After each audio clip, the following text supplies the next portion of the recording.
Good evening, CSE students and families. My name is Mrs. Hoche, and I am a second grade teacher here at Cold Spring Elementary, and I will be your guest reader tonight for the CSE Bedtime Story. I picked one of my all-time favorite books called Enemy Pie. Do you have enemies? Do you know people who have enemies? Do you know what to do to get rid of an enemy? I want you to pay close attention to what the boy in the story does to get rid of his enemy. Enemy Pie by Derek Munson, illustrated by Tara Callahan King. It should have been a perfect summer. My dad helped me build a tree house in our backyard. My sister was at camp for 3 whole weeks, and I was on the best baseball team in town. It should have been a perfect summer, but it wasn't.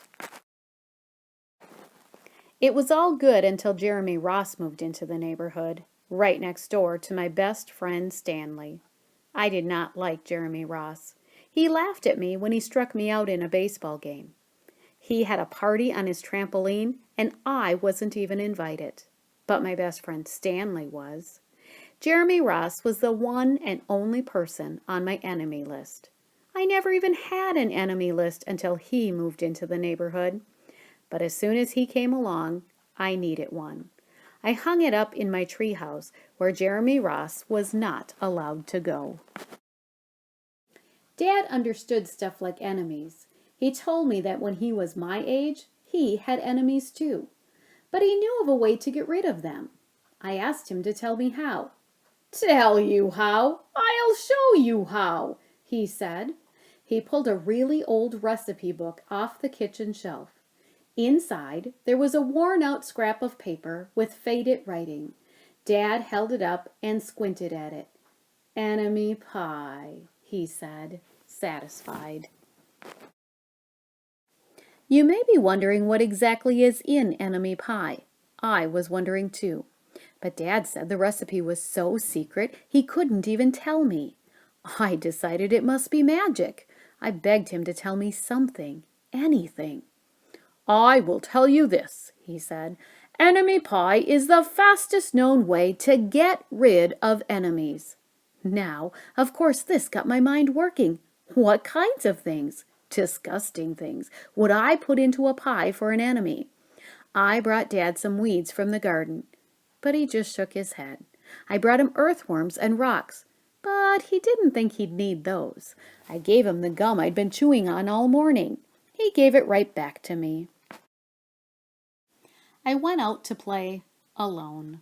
I shot baskets until the ball got stuck on the roof. I threw a boomerang that never came back to me. And all the while, I listened to the sounds of my dad chopping and stirring and blending the ingredients of enemy pie.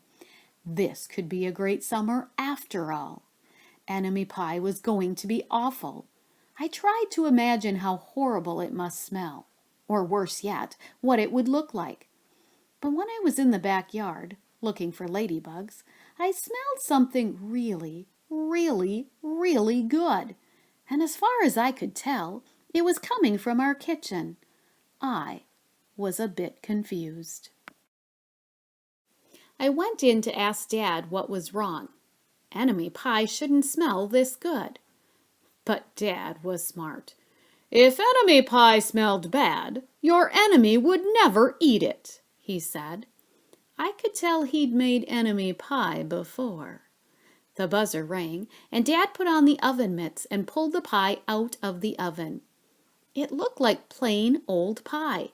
It looked good enough to eat. I was catching on.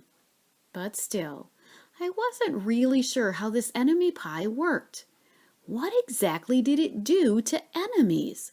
Maybe it made their hair fall out, or their breath stinky. Maybe it made bullies cry. I asked Dad, but he was no help. He wouldn't tell me a thing. But while the pie cooled, he filled me in on my job. He talked quietly. "There is one part of enemy pie that I can't do. In order for it to work, you need to spend a day with your enemy. Even worse, you have to be nice to him. It's not easy, but that's the only way that enemy pie can work. "Are you sure you want to go through with this?" Of course I was. It sounded horrible. It was scary, but it was worth a try. All I had to do was spend one day with Jeremy Ross, then he'd be out of my hair for the rest of my life.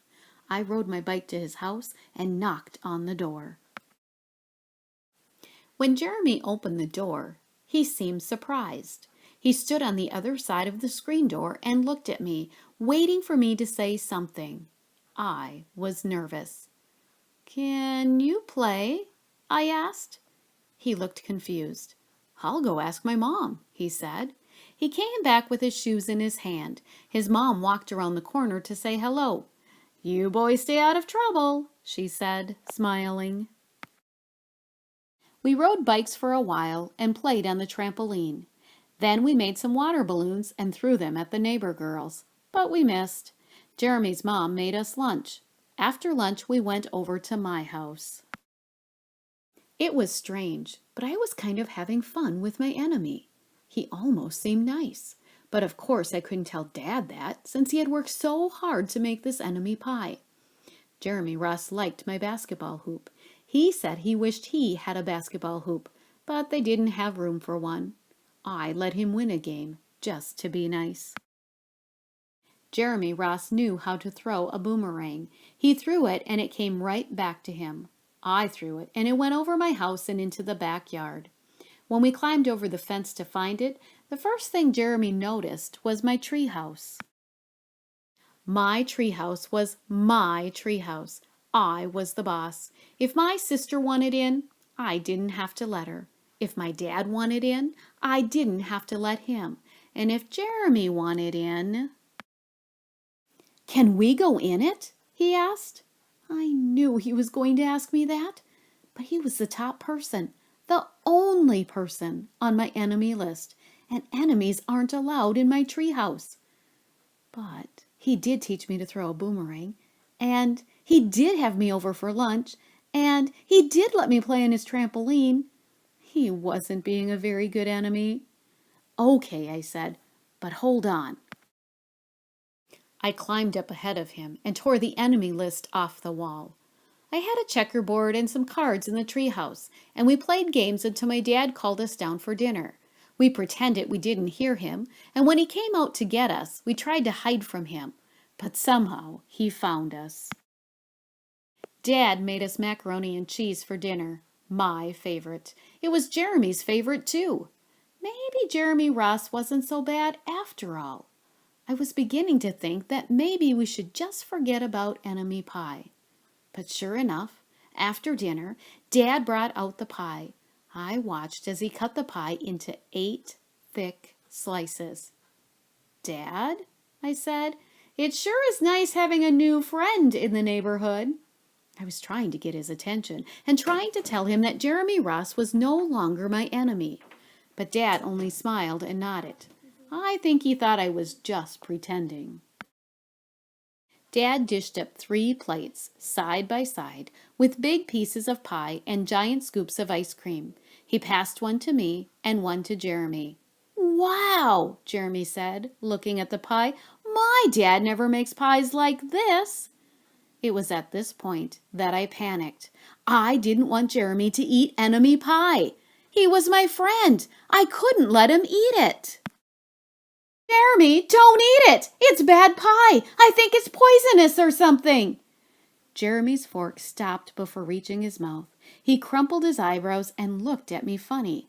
I felt relieved. I had saved his life. I was a hero. "If it's so bad," Jeremy asked, "then why has your dad already eaten half of it?" I turned to look at my dad. Sure enough, he was eating enemy pie. "Good stuff," he mumbled through a mouthful. And that was all he said. I sat there watching them eat enemy pie for a few seconds. Dad was laughing. Jeremy was happily eating. And neither of them was losing any hair. It seemed safe enough, so I took a tiny taste. Enemy pie was delicious. After dessert, Jeremy rode his bike home, but not before inviting me over to play on his trampoline in the morning. He said he'd teach me how to flip. As for enemy pie, I still don't know how to make it. I still wonder if enemies really do hate it, or if their hair falls out, or if their breath turns bad. But I don't know if I'll ever get an answer, because I just lost my best enemy. CSE students, what do you think? Does enemy pie work? I think it does. CSE students, I have a challenge for you. I challenge you to find students who you have not connected with in the past and try to connect with them this year. Maybe play a game with them at recess. Do something